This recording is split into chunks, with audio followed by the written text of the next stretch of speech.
This episode of Gamerheads is brought to you by Magic Mind, the healthy energy drink that will help you take your creativity to a new level. Hi, I'm Celia Schilling from Yacht Club Games. Hey, this is James from Mega Cat Studios. Hey, this is Matt, aka Stormageddon from Reignite, Screen Snark, and the Fun and Games podcast. This is Stephanie from the Boss Rush podcast and the Boss Rush Network. Hey, this is Mark and Keon from Bonte Avond. Hey, this is Sebastian with the ProNerdReport.com and the Single Player Experience podcast. Hi, this is Chris. Mike. And Garrett from Daylight Basement Studio. Hey, this is Baron J67 from Level 1 Gaming. Hey, this is Todd Mitchell from Code Right Play. Salutations, this is Mike Carroll from Stroll Art. Hey, this is Jeff Moonen from Fun and Games Podcast. Hey, this is Patrick from the Backlog Odyssey. Hey, this is Rune from Runic Codes. Hi, this is Andrew from Spalato Bros. Hi everyone, Jill Grote here from the Indie Informer. Hey, this is Brimstone, and you're listening to Roger Reichart on the Gamerheads Podcast. And welcome to another episode of the Gamerheads Podcast. My name is Roger. Along with me are my good friends and co-hosts. I have the CEO and president of Gamerheads. We have Phil with us. Phil, welcome to the show. Oh, hail King Phil! Oh, wow, now you're king? I mean... you gotta start somewhere. Okay, so you started as president and CEO, and now you moved up to king? No, I started as a peon.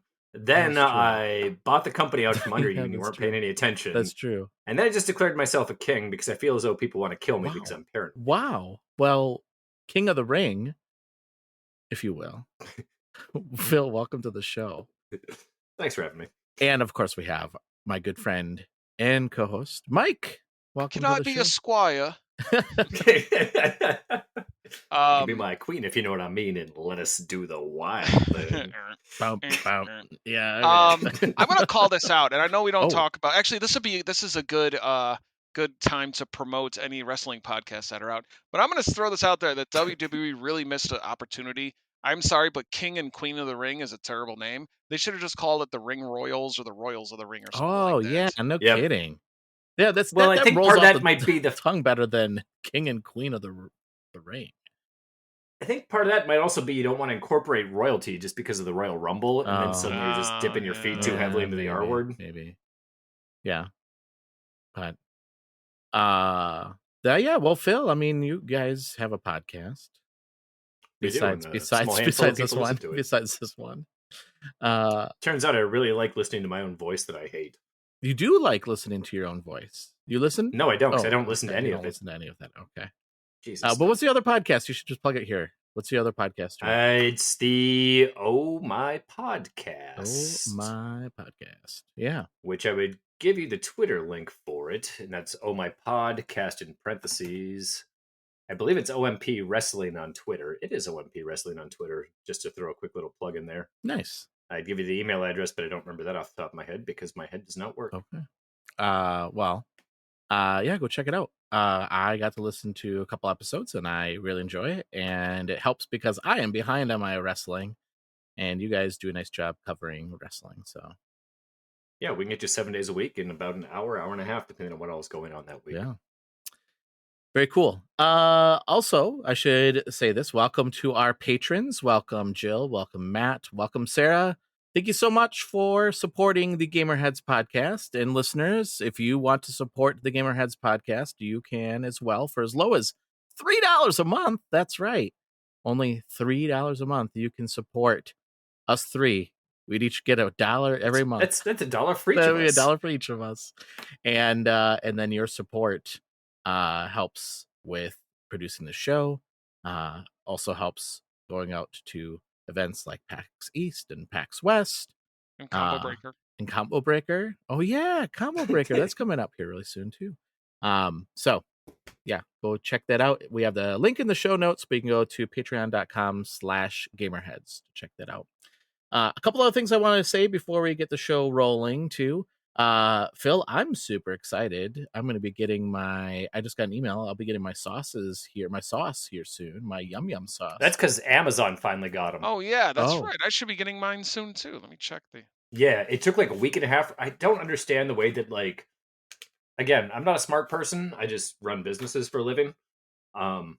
but I don't understand how certain things work. Like Amazon started to sell the sauce before they had even received the sauce, which doesn't really make any sense. But I mean, I wasn't complaining. yeah. I'm just saying I'm excited that I'm getting my sauce. We were complaining about it.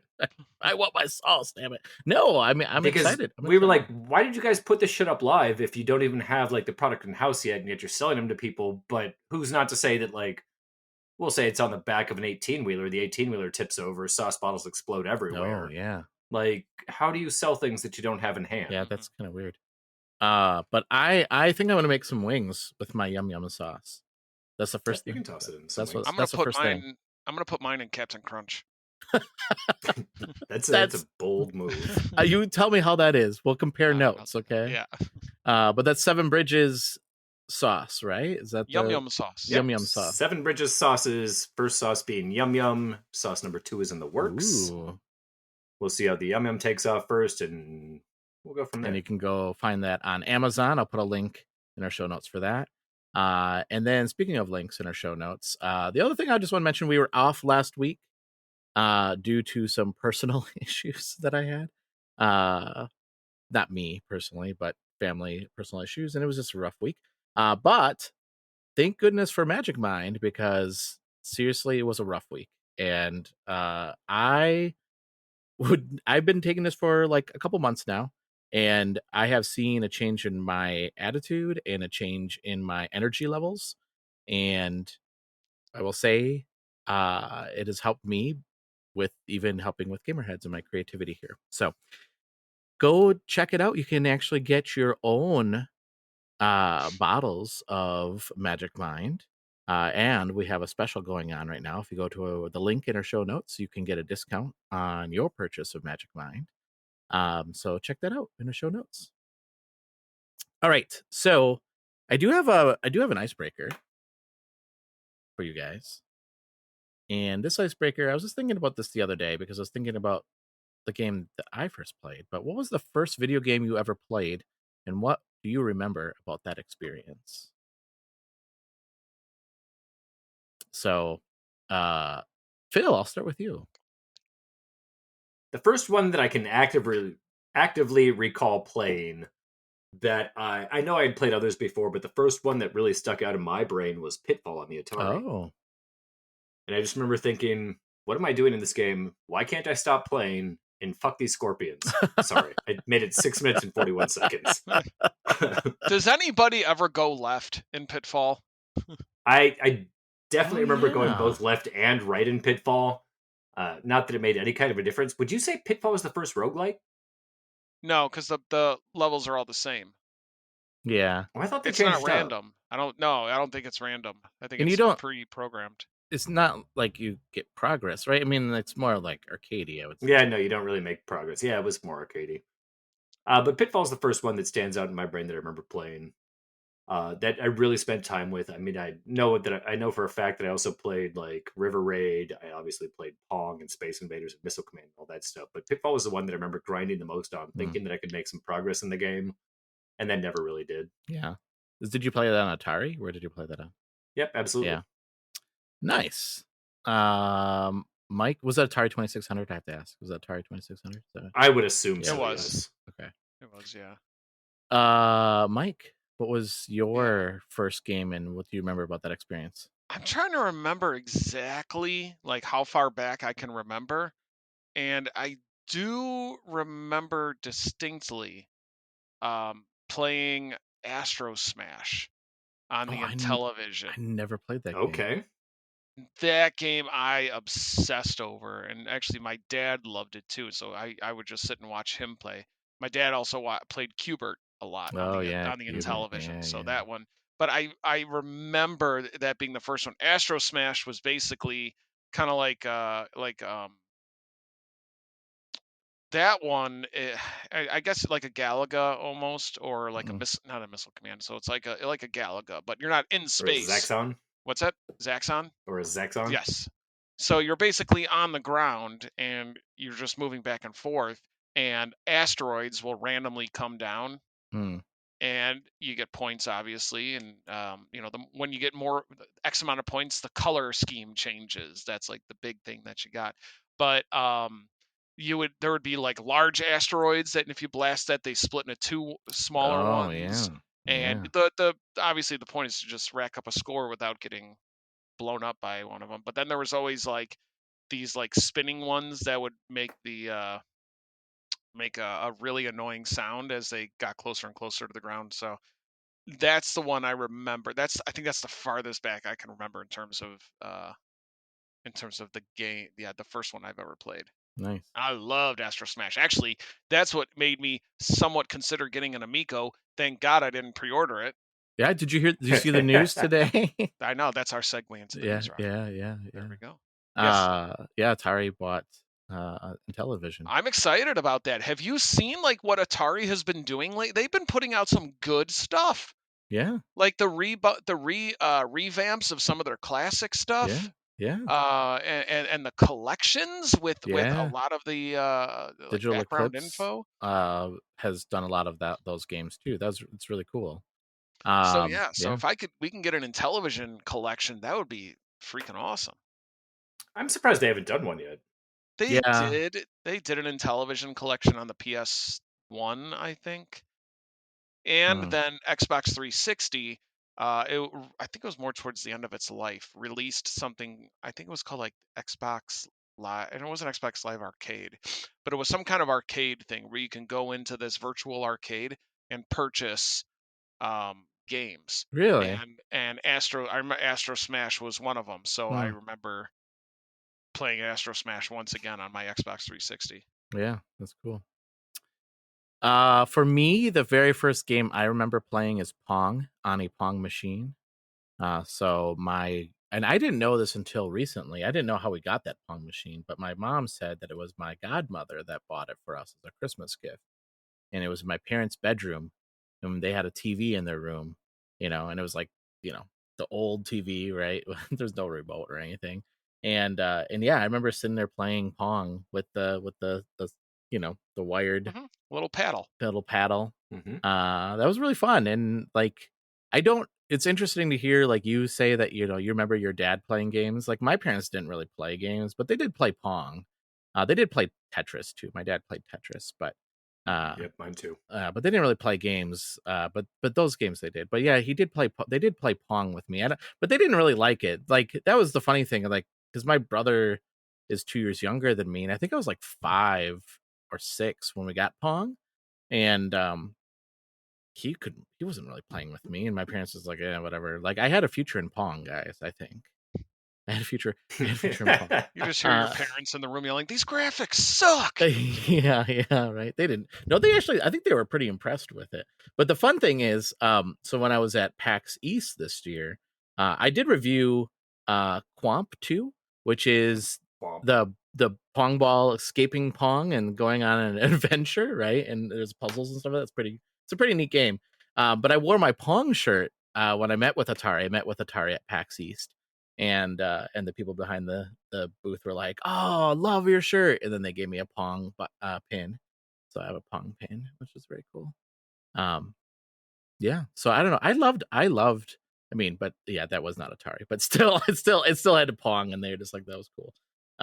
But Pong was really cool. I liked Pong. And then yeah, the first console like outside the Pong machine was Atari 2600, and played a lot of those games. So for some reason, the phrase "I had a future in Pong" reminds me a lot of "There's always money in the banana." Yeah, right. I don't know why, but the two just seem to go hand in hand to me.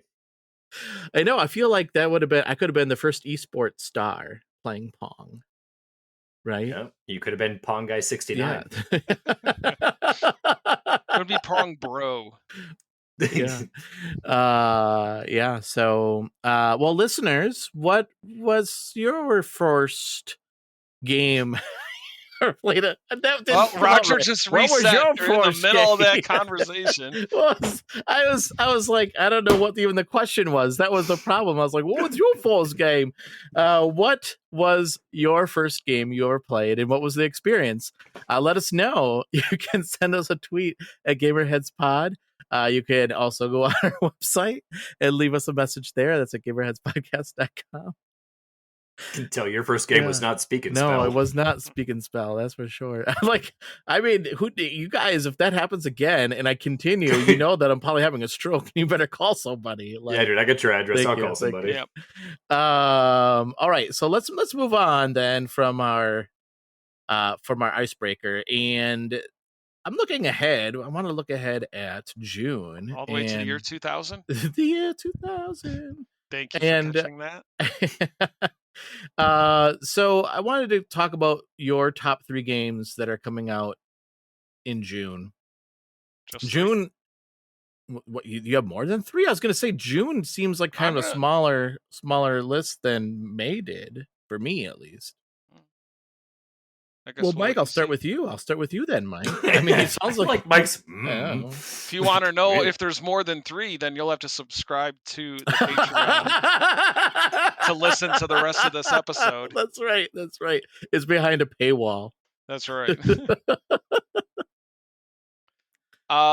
Sure, I'll go first. The first thing I'm gonna call out is I'm gonna actually kind of break the rules a little bit because I'm calling out a late May game that dropped on my radar just because of a trailer that recently hit, and that is comes out I think this upcoming Tuesday. Multiverses.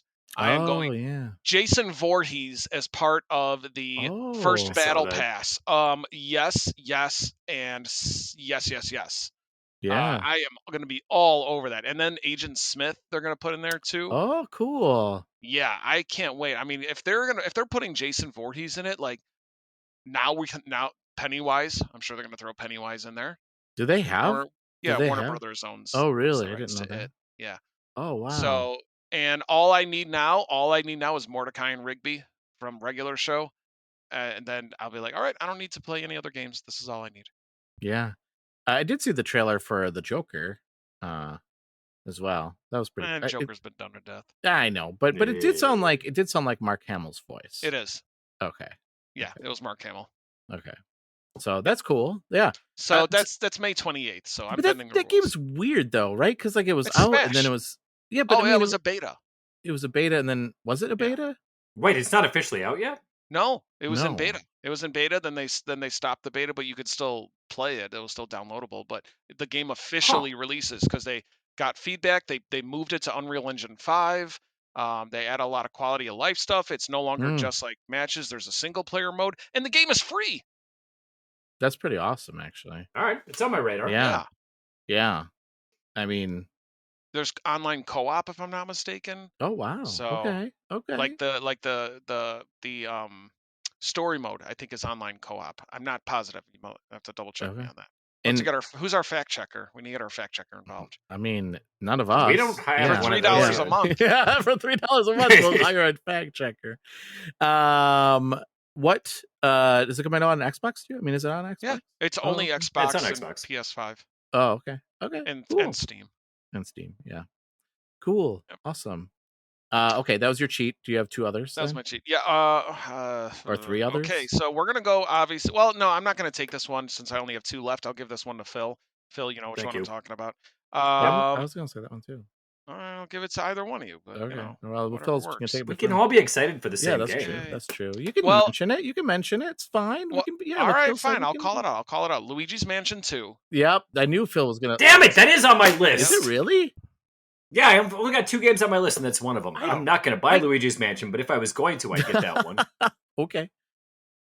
So we have it on the 3DS, but that was actually my son who played it a lot. He loved it, but I never really got into it. I was just because I just let him play it. So I'm really looking forward to playing it on the Switcherino. And then, if I am not mistaken, we saw this trailer during the Game Awards.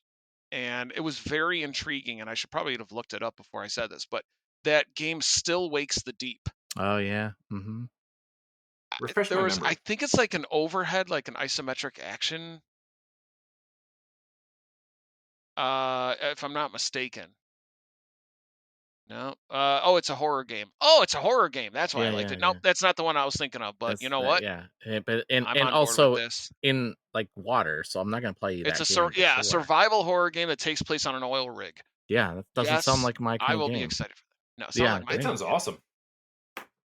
That sounds amazing. I think there's like a creature in the water that will kill you. Sounds That's so the best. fun. You ever seen Underwater? Nope. That's a good one. Phil, you ever seen that one? That's I don't think so. Who's the weird looking girl that always looks like she's staring off into space and bites her lip all the time? Her name's Rachel. What the heck? No, the one Does from she the listen to Twilight this movies. podcast, Phil? Absolutely not. Okay, I forgot her name, but she's in that movie and it's really good. Underwater. Hmm. Roger, you should. I'm watch not it. watching that. Oh come on! I got it on my Voodoo. I'll give you the password. Oh, okay.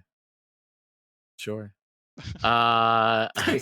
Anything else, Mike? I try every week. I try to get Roger into a horror game or a horror movie, and every week I fail.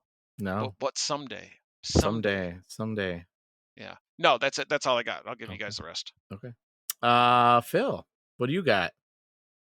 Well, I've now added Still Wakes the Deep onto my list now that Mike has told me what that sounds like. I wasn't kidding when I said Luigi's Mansion 2 because I am a big fan of the Luigi's Mansion franchises. And then obviously the big one is going to be Killer Clowns from Outer Space, which is one of the I went to the same speech school that Roger did. That is one of my favorite of the cheesy ass horror movies, and I do enjoy that style of game where it's team-based versus team-based. And yeah, I don't know what else I can say about Killer Clowns from Outer Space. If you don't know what it is, you should probably just quit listening right now and watch the movie. Yes, Mike. I got something to say about Killer Clowns from Outer Space. I was watching that recently, and instead of the movie. So, and instead of like the funny, cheesy approach to it, I took a serious look at it. And I got to tell you this, man. I can't think of a more scary or painful way to die than being trapped in one of those cotton candy body bags cocoons. Yeah. Think about it. You're completely compressed. You can't move. Meanwhile, something is slowly like turning you into blood. Like gush. It just turns you into. Oh yeah. That's gotta be. Don't they suck that out? Like I forget. Don't they suck that out? You basically. Yeah, they drink it through crazy straws, but drink it through crazy straws. But the cotton candy melts you. Yeah, slowly melts you. Yeah, that's gross. Like that's gotta be. Man, that's gotta be. That's jacked up way to go. There was a time in my life that I did take the movie seriously. I was probably like 8 years old, and it kind of did freak me out a little bit, but I was probably 10, let's be real. But like hindsight, you watch it and it's super cheesy in the best possible way. Mm-hmm. Yeah. Were those your games then? Do you have anything else? No. Let me go. No, that's all I got. Okay. I also have Killer Clowns. That looks cool. Star Wars Hunters. Because I'm a fan of Star Wars, so I want to try that game. What is Hunters? I think that's not the Outlaws. No, it's not the Outlaws one. I think this one's the one where it's a I think it's you compete in an arena. That's what I was gonna say. I think it's a player versus player, free to play type game. So it's an arena type game. I mean, I'm not expecting big things from this game, but it might be okay. Right. And then the other game that I am really looking forward to is Neo Sprint. Speaking of Atari, this is actually an Atari game, Sprint, and they are remastering it. I think it's a remake actually, because a remaster is something different. So yeah, it's a remake. And yeah, it's if you both like RC Pro-Am, right? You like that, and I remember Sprint on the Atari. Did you like what was that off-road game, Super Off-Road? Ivan the Iron Man Stewart software? Yeah, absolutely. Yeah, you guys would like this game a lot. Then I got to play this at PAX East. So if you want to see my preview of that game, my first impressions, you can go to our website at gamerheadspodcast.com to read that.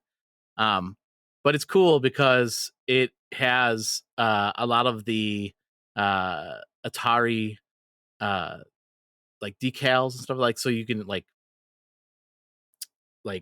customize your car. So like you can have a Centipede car, you can have a Pong car, you can have like all these really cool cars. It looks cool. And yeah, I think it's online too. I'm not 100% sure, but I think you can play. I think they said 8 players can play at the same time. I think there was only like 4 or 5 of us that played when I was at PAX East. But it's pretty cool. It's a cool game. If you liked RC Pro-Am, if you liked Super Off-Road, it's very, very much in line with that. So that's coming out at the end of June. I think the 27th. I think that's when I saw that coming out. Yeah. So those are the games that I'm looking forward to. The next segment here, I have a new segment, guys, because I want to try something new here.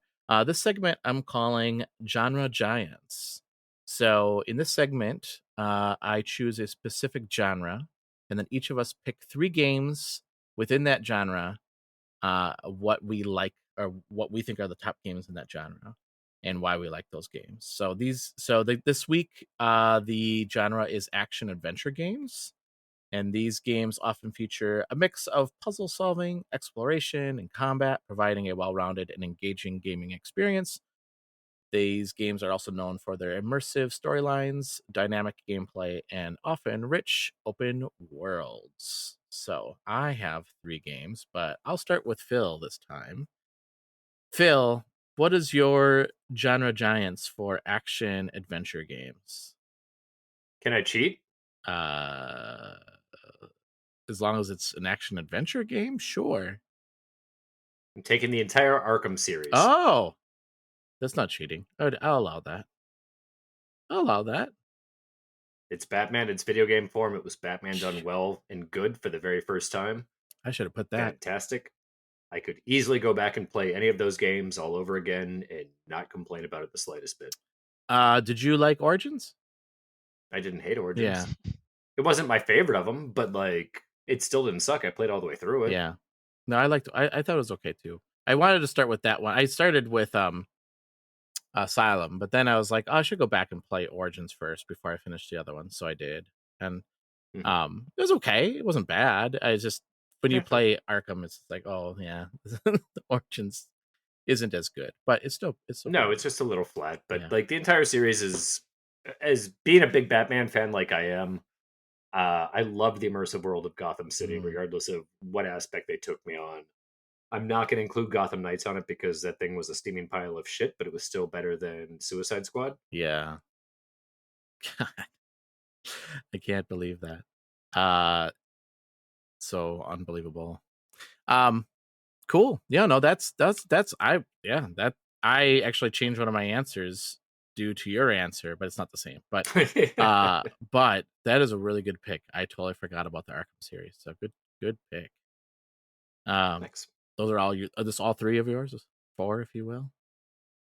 Oh, I could have done that way, but I mean I have other answers. Good. I wasn't quite sure if you're like, that's it, I'm done.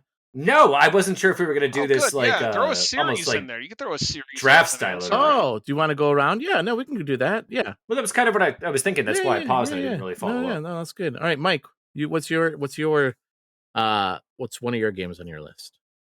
Sandbox games. Sandbox games. Phil's favorite games. Just all of them. I don't mind sandbox games. I mean, depending on on how much there is. Like a sandbox game like Red Dead, yes, but a sandbox game like Horizon, absolutely not, because there's just way too much to collect. This is tough because there's a lot of them out there that that we should do like our top 30. But I'm gonna actually throw out there Prince of Persia: The Sands of Time. Nice. I remember that was one of those games where I was like, okay, just one more save, just one more save, just one more save. Ending was a little abrupt, and I was like, oh, that was interesting. But that gameplay experience, like that parkour and everything, and then rewinding time, it was one of the things that worked for me for an action adventure game, is that magical feeling, like that you're like you're really immersed in it. And Prince of Persia: The Sands of Time really did that for me. Nice. For me, this is an interesting pick because I'll explain why, and then I'll tell you my pick and explain why it's interesting, because that's what we're gonna do here. I'm ready to boom. Yeah, Ghosts of Tsushima. Okay. So prior to this game, I would say that Tenchu would have been on this list, because I loved Tenchu. Oh, Tenchu was badass. Tenchu was so good. But then Ghosts of Tsushima came out, and I was like, ooh, this is like 10 times better than Tenchu. I love Ghosts of Tsushima. Like, I haven't finished it for the reasons of that we've talked about previously on podcasts. I don't want this experience to end. So like I'm slowly taking my time through that game, and I'm constantly like, "Ooh, I haven't explored there." Well, actually, I did, but I'm gonna go back there anyway because it was cool, right? So that game is so good, and you feel so badass in that game. And our good friend Jordan had a big hand in the writing of a lot of that game. So, but yeah, I really like Ghost of Tsushima. That's one of my favorite open world games. Shout out to that game for getting me through COVID the first time, Oh, because yeah. I just lived in the basement and all I did was play Ghost of Tsushima. Yeah. And then I'd pass out in my chair while still I being remember fully that. conscious. I remember those days. Yep. Yeah. So that's my pick. Phil, what's your next pick? I got to give love to Red Dead. I'll even take the second one. Like, it was, in my opinion, Red Dead 2, maybe even Red Dead 1 is Rocksteady. Now I'm still thinking of Arkham. Rockstar's finest accomplishment, just because nobody had ever really done the Wild West well until Rockstar got their hands on it and just gave you that entire world. The variables between all the different landscapes, all the different activities you could do, the gunslinging, the notoriety that you could amass. Like, Red Dead 2 may have been damn near a perfect game. Like, I love that game. That game sucked my life away, and I stare at it sometimes. I'm like, I should pop this back in. I'm like, no, I can't, because I won't play anything else. Yeah, I like that game. Mike, didn't we play that together? We went on a couple of like online adventures together, didn't we? Mm-hmm. Yeah, that was fun.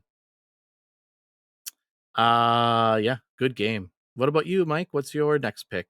So for my next two picks, I'm trying to go with something that I'm thinking that neither of you would pick, or something that's a little out of the ordinary, because obviously there's our Mario 64, there's Tomb Raider games, which I'll obviously have a big place in my heart. But one game that really, really hit me when I was playing was Shadow of the Colossus. Oh yeah, that's a really good one. And I may have mentioned this before a long, long time ago in a galaxy far away, but I played Shadow of the Colossus at the perfect time of year for me. I started playing it in September, and I remember when I was playing it, I had the windows open, and it was that crisp yet still warm air.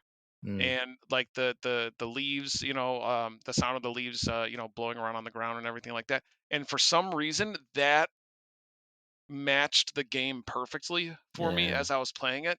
And just the exhilaration while climbing up the colossi, and then falling off and grabbing on it at the very last possible second. The music, the silence in the game, like even when there's no music, when it's just total silence, it's just like, it's so like creepy yet calm. And then but then when like you fight against the Colossus in the water, that was like, that scared the hell out of me. Yeah. And then obviously the ending and everything, that's like one of those games where I just put the controller down and I just sat and just like contemplated my life afterwards. So yeah, Shadow of the Colossus, that's definitely one of them. Yeah. Good call. Yeah, that ending was really good. I mean, like, you knew where that was heading, but geez, it was still really good, right? Like, yeah, that was a good game. Yeah, I can't. Was that a PS2 game? Well, that was a PS2 game, wasn't it? Yep. Jeez, unbelievable. That game was so good. Phil, what's your next pick? No, it's not. It's your turn. Oh, it's my pick. You're right. You're right. So for me, actually, kind of going off the same lines that you did, Phil, with Batman. Mine is Spiderman. And so good. Which the first one? time, Which version of Spider-Man? well, yeah, so Atari, because that's a great game too. The Atari 2600 Spider-Man. I'm not even joking. That game was awesome. So, or the PlayStation 1 one that ran off the Tony Hawk engine. That with was all a the great collectible one comic too. book covers. Yeah, I did like that one. I did like that one a lot. No, so originally I would say Spider-Man 3. No, Spider-Man. Was it Spider-Man 3? Yeah, it must 2 have been was considered the best. 2. Okay, 2. Spider-Man 2. You're talking when it came to open world, yeah, right? when it came to open world, like yeah. Xbox 360 type of era. I don't remember if it was. Yeah, you're right. 3 wasn't as good. 2 was really good because that was the one who got the pizza, right? You had, yeah. But then the newest one, like the one that came out, I don't know, 2016 is it? No? 2018, I think. 2018. Well, they've done 2 or 3 since then too. Yeah, I haven't played Miles, and I haven't played Spider-Man 2 either yet. So I need to. But the first one, just blew me away. Like I said, the second one was my favorite up to that point, and I was like, they have to do a lot to win me over from that one because I really liked that one a lot. But this one did. And one of the things I really appreciated about it was that Spider-Man didn't go splat when he fell. Like, yeah, he kind of just hit the Spider-Man. Yeah, exactly. Where in Spider-Man 2, he did go splat. If he fell far enough, he would die. But it still has a special place in my heart because it was that one was a really fun game and it was really good. But this one I just felt like a comic book playing through it too. So good. I'll chime in a couple of things to that if you don't mind. Yeah. Number one is it was one of the first games that actually made me feel like a superhero. Yeah. Which really kind of spoke to, I'm a comic nerd, as anybody who's ever listened to the show knows. But it really made me feel like a superhero. And number two is that was a game that I live in a state now where recreational marijuana is legal. I used to just get high and swing around the fucking city, man. Like, just because it was so much fun to do. Like, it was so fluid at the time and it felt just so real and the physics were right. Like, it was peaceful. Like, I seriously would just sit there and just swing through the city for 30 minutes and I wouldn't do anything else. I just go web climbing. Yeah, that was and the fact that there was so many collectibles and you could take all the different pictures and stuff like that. Oh, that was so good. That was so good. Such a good game. All right, now Phil, now it's your turn. I kind of wanted to pull a mic and go with a deep dive and a deep take on this, and I was going to say the game Psyops, which was also a PlayStation 2 game. Which I felt that more in my soul than in my heart, where it was just kind of a game. And for those that haven't played it, you have psychic abilities, and you can manipulate the environment to attack enemies and things like that. It's a super highly underrated game, but I have to go with my true feelings, and I have to say the first BioShock. I know we talked about it. I believe it was off the air, but that's a game that it holds near and dear to my heart just because of how well it was done, how well the environment was done, how well the sound was done. Everything about that game just screamed creepiness and was gorgeous at the same time. Yeah. It was a game that I actually chased all the audio logs for and things like that because I wanted to know the backstory. I wanted to know everything that happened to the city. I adore BioShock and just that entire series I adore, but the first one in particular was just kind of mind-blowing for me. Yeah, good pick. Makes me yours, Mike?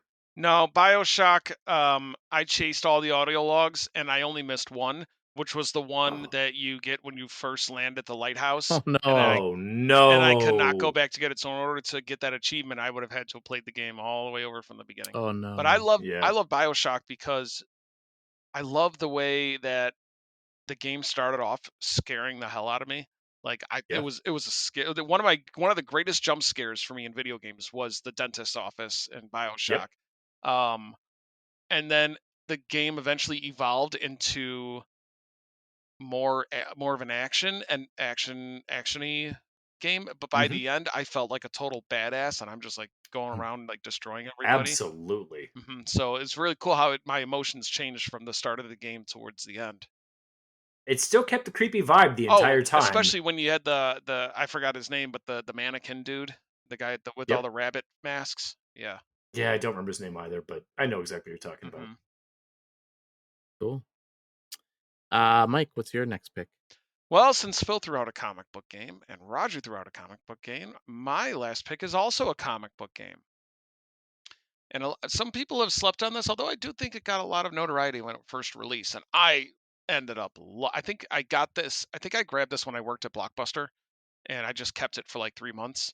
Spawn? No. They're doing a reboot of that movie, I thought I read today. Yeah, they're working on that. Yeah. HBO series was still the best. It was. Spawn. Yeah, sorry, I didn't mean to interrupt. That's all right. And this game was very surprising because it was based on a movie. And everyone's like, why is this so good? It's based on a movie. Well, the movie wasn't that good, but the game was widely known to be much better than the movie. It didn't really, I don't think it followed the plot of the movie a whole lot. It just released at the same time. And that game was X-Men Origins Wolverine. Oh, yeah. Good call. And if you haven't played that game, track it down at a local resale shop or something and pop it into your 360. I think it was also on PS3. But that game Now that is what a Wolverine game is about. You're chopping off arms and legs. There's like cinematic style finishing moves. There's like, you know, cool collectibles to find, and it's just a really good game. But like you have that like visceral Wolverine berserker Ooh, it goes for a barrage pretty action. penny. Holy hell! Does it? I mean, it's more expensive than I thought it would be. Was it like 25? I'm seeing 60s. Oh, wow. Yeah, you know what? It's even at that point, it's worth it. Wow. Yeah, X-Men Origins. You can get it on the Wii for $10. Well, you can get it on the Wii because it's a different game on the Wii, and it's rated T, and as opposed to rated M for the Xbox. They toned down all the violence. Instead of claws, he has rubber ducks. As he stabs. That would actually, I would play that. I would play that. I'm all in. Yeah. I did not play this game.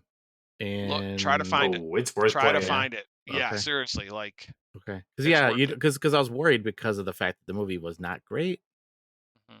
So, okay, I'll have to find. Was that Raven Studios that did that, or is that in my brain? I don't know. I think it was Activision published. But It's I don't Activision. know. Yeah, never mind. Yeah, Raven did the Ultimate Alliance 2 games, and then X-Men Unite and X-Men Apocalypse, right? No, was it X-Men Unite? I don't remember. X-Men Legends. X-Men Legends, and it was Legends. And yeah. Legends 2 was Apocalypse. That's what it was, right? So, those are also very good games too. Cool. So for my last pick, I'm going to do a deep dive here. I'm going to do a game that when I first saw it, I was so blown away by this game, just how cool this game was. The premise was weird, but I liked it, and just the music was so good too, and it's still good. They remade this game actually, and it was actually one of the first games on the eShop actually for the Switch, and that game is Blaster Master. Oh yeah. So the fact that you can get into this tank and you can level up your tank and like get all this cool stuff, but then you can get out of your tank and then go into this, like, you know, so you're a little guy and you go into these doors, and then you're kind of, you know, the ice. It was not isometric. It was actually like top down. It's top down. At that point, yeah. You're you know, it's all side scroller until you're inside, and then you're like the kind of a big dude. And I was so close to beating that game, so close, but there was no like save states back then. So it was hard. That game was really, really hard. But I played the remake, and there are save states in that one. And I was like, thank God, because I want to beat this game. It's really good. I really like Blaster Master. It's still one of my favorite games, and the music is dun dun dun dun dun dun dun dun dun dun dun dun dun. Oh, so such good music. So yeah, those are our games that we are talking about for the genre giants for action-packed games. Roger, you lost yourself. I know again. I did. Listeners, if you have your favorite action adventure games, let us know. Again, you can send us a tweet at GamerHeadsPod, or you can go to our website at GamerHeadsPodcast.com, leave us a message there, and let us know what your favorite action adventure games are. Or if you played some of the ones that we played, let us know that too. Okay, so let's go into the games that we're currently playing. And Mike, I'll start with you. What games are you currently playing? Good question. Fall Guys, of course. That's what I'm doing, because that's what I do when I want to play a game, but I don't want to get involved in a story or commit to it.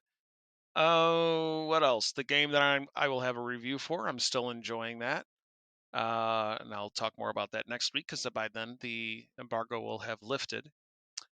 And then other than that, I got into Hi-Fi Rush.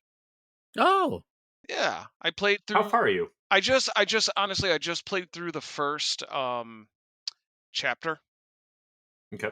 And this is I really love this one. It's kind of tough to get used to the attack to the beat mechanic. Yeah. But the writing and the animation, I love the animation. The writing, the animation, the voice acting, it's all on point. It's and the boss battle that I did, it was fun. There's like secret ways to beat the bosses or Mm. boss the first one I fought. There's like a secret way, and when I saw the achievement pop, it's like, oh, you found the secret way to beat the boss, and I was like, oh, that's so cool. Hi-Fi Rush, and I am enjoying it so much that I really think that I'm gonna, when it comes up on, even though I hate limited run games, I think I might buy the physical copy on the Xbox. That's how much I'm enjoying it. Nice. Wow.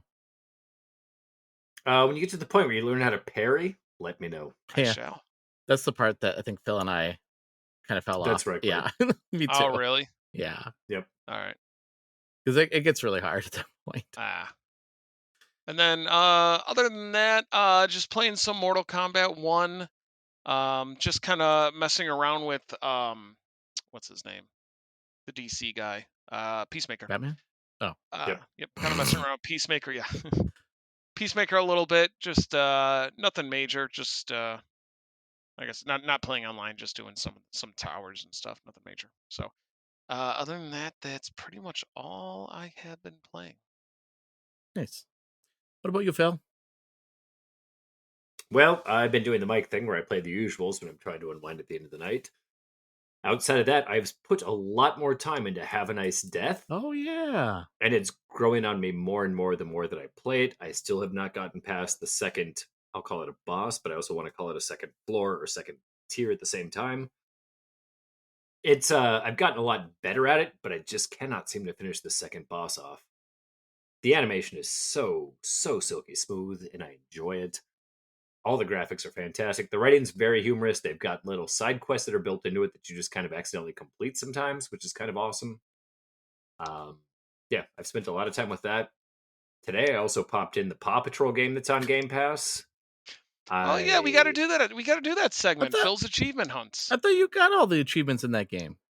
No. I didn't start Paw Patrol yet. Oh. I started Paw Patrol today, and I gotta say, I cannot recommend enough that you don't pick this game up even for free. It is, man. If I was a 4-year-old, this game would be super awesome, but I'm not. I've got that plus 42. You cannot control the camera behind you, even though it's a 3D platformer style of a game or 3D open world type of game. Like, you have to stop moving for the camera to readjust to how you are moving, so you can't just like use your right thumbstick or whatever to adjust it behind you. Also, the main character, the person that's, I'm going to say, in charge of the dogs, just talks incessantly. And you can't speed up the dialogue or skip the dialogue in any way, shape, or form. And let me tell you about how much I do not give a single drop of piss about the dialogue in this game.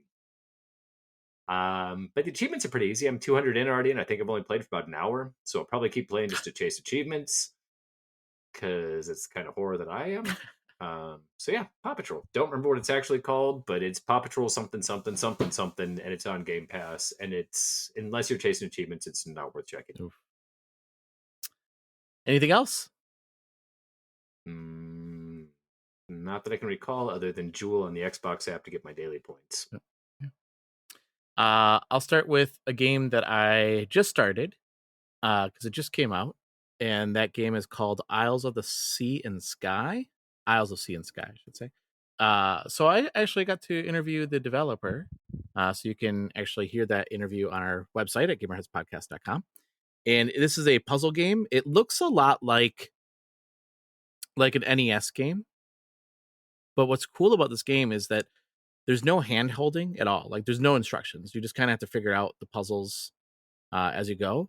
And it sounds like that would be really hard, but the puzzles are so well designed that, like, it makes sense. You're like, oh, this is what I'm supposed to do here. Oh, okay. Like, I get this. And the puzzles actually scaffold and build on each other. So it's like, once you learn something, you apply that to your next puzzle. It's really well done. It's really, really good. So he actually talks about that. Jason, the creator, talks about that on our interview about how do you build confidence in somebody that's playing a puzzle game, right? And they're introduced to a new puzzle for the first time. How do you build that confidence? It's really fascinating discussion around design. So you should go listen to that at gamerheadspodcast.com. The other game that I have been playing is this was part of the I think it's in early access too, but it was part of the Steam Fest that just went on. It was like the replayable, endless replayable games or something. This one's called Enter the Chronosphere. This game is really good. So they only have 2 players right now. They only have 2 characters, but there's other characters you can unlock when the full game releases. But you pick up these weapons, and it's a roguelike, Mike. So you probably, you may not. Yeah, you might want to take off your headset right now. But so you basically are going down to different levels of this chronosphere, and the more deep you get, the more complicated and hard it becomes. And what's cool about this game is that when you don't move, everything freezes.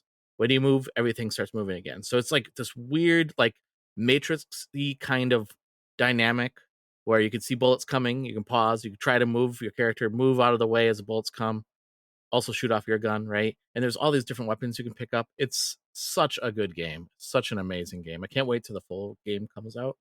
But the early access that's out right now is really well done. So that is on Steam. It's not on anything else right now, it's just on Steam.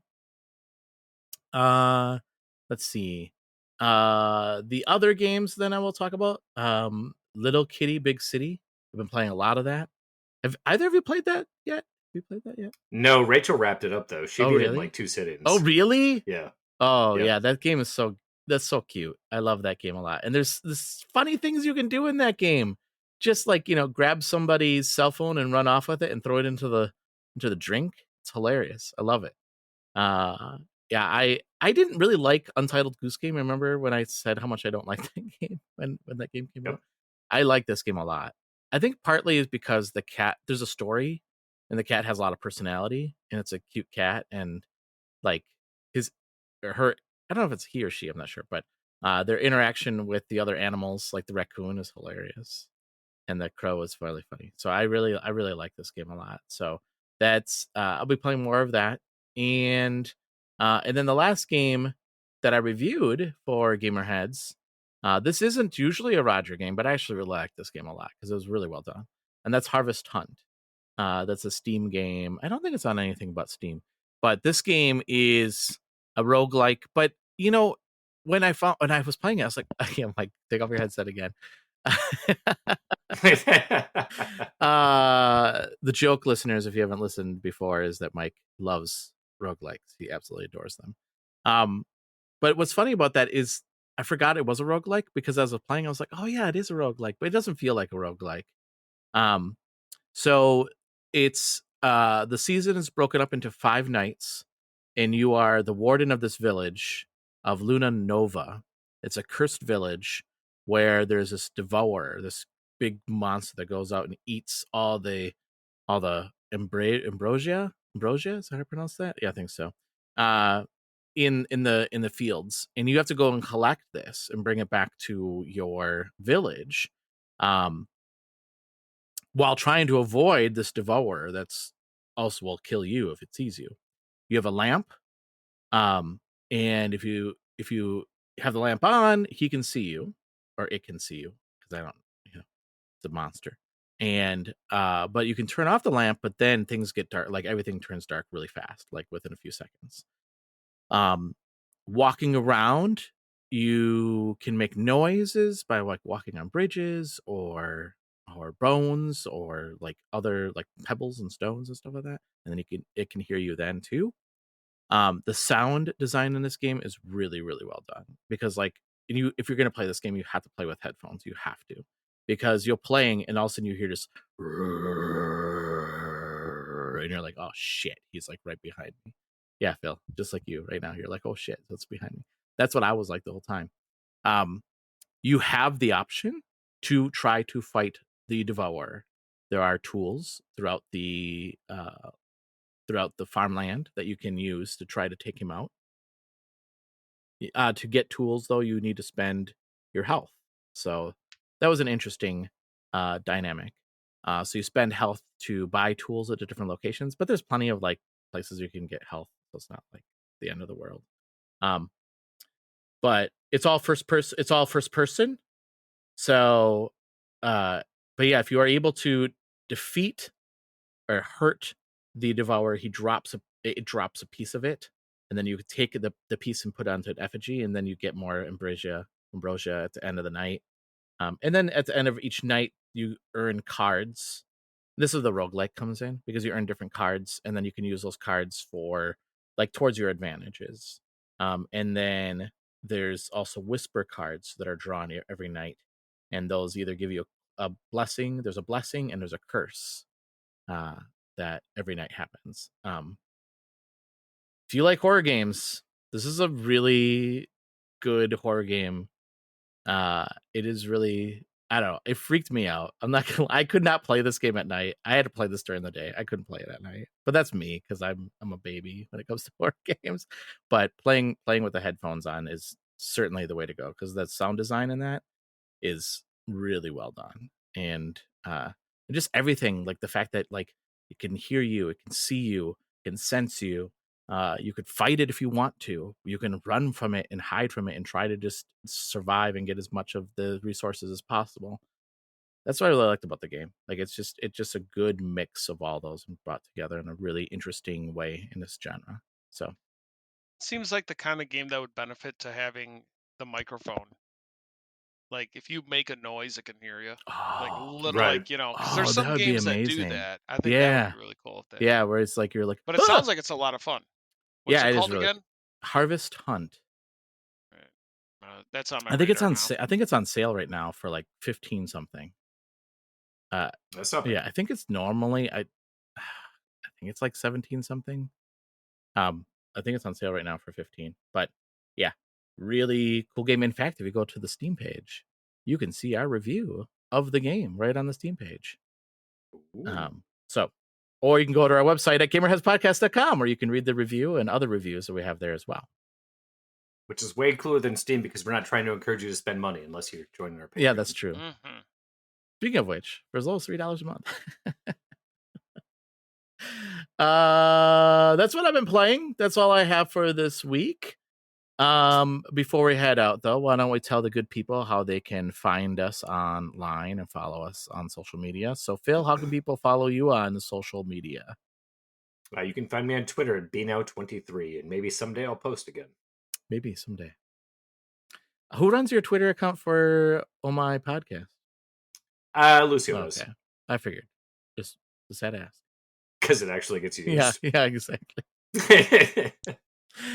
Mike, how can people find you on social media? You can find me at Pez Guy Mike. That's it. And listeners. Well, that's kind of exciting. That's a neat game. A neat name. I was gonna say the game that you have for your character is not that great, but other than that, isn't it Flash? What not character? Flashback. Your profile picture, isn't it from like? Oh yeah, no, it's from Out of This World. And Out of This World, shut up. All right, and don't shut say up. that's not an a good argument game. ender right there. Yes. Oh, listeners, you can. We should have that be our topic whoa. Next week. What? Favorite game named Out of This World. That should be our icebreaker. Yeah, what is your favorite game named Out of This World? We should also favorite game that Roger hates. Yeah, we should have what's Mike's favorite game that Roger absolutely hates. It's probably 2. Out of This World. Do you like Flashback too? Oh, of course, I love Flashback. Mm-hmm. So 2 games that are on that list. I don't like Out of This World more than Flashback. I'll say that. I can tolerate Flashback. I can't play Out of This World. The game just drives me That's a nuts. you problem. Well, it is. It actually is a you problem. It is my problem. Listeners, you can follow us on Twitter at GamerheadsPod. You can follow me on Twitter at NintendoRaj. You can go to our website at gamerheadspodcast.com, where you can hear this show and our other shows out there as well. You can also go to our YouTube channel at youtube.com/gamerheadspodcast. I think that's what it is. But if you just search for Gamerheads, you'll find it there. We actually, you know what? I think once this gets posted, I think we'll hit 300 videos on our YouTube channel. Damn. Yeah. So go check that out. Subscribe there as well. Well, Phil, thank you so much for joining us this week. Always. And Mike, thank you so much for joining us this week. Thank you. And listeners, thank you so much for giving us a listen. If you like what you hear, leave us a review. We want to hear what you have to say about the show. With that, everyone stay safe in Game On, and we'll talk to you next week. Bye. See ya. See ya. You just fucked up the entire circle there. Don't I forgot it was either see ya or so long. I don't know. So long. So long. All right. So long. Now I'm not going to tell anybody to take care. I don't care if you guys take care or not, damn it. I care.